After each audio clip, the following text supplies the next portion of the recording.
Crear un Consejo Local de Consumo o reforzar la Junta de Arbitraje son algunas de las propuestas que el candidato socialista a la alcaldía de Valencia ha trasladado a la Asociación Valenciana de Consumidores y Usuarios, AVACU, en la reunión que ha mantenido con su presidente Fernando Moner. Joan Calabuig ha apostado por potenciar la participación de las organizaciones de consumidores en la toma de decisiones municipales porque sus aportaciones son muy positivas para el funcionamiento de la ciudad y la mejora de la calidad de vida de los ciudadanos y las ciudadanas. El consumo, desde nuestro punto de vista, debe potenciarse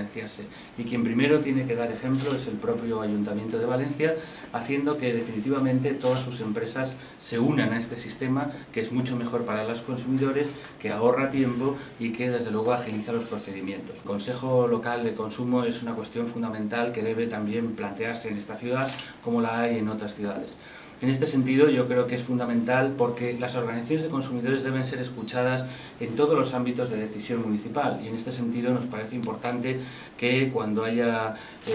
tasas, tarifas, que haya billetes de autobuses, también pues de cualquier actividad en este sentido de ámbito urbano, pues también las organizaciones de consumidores tengan un marco adecuado para ser escuchadas en el ámbito municipal, insistiendo en que este concepto nuestro de que la participación es algo fundamental.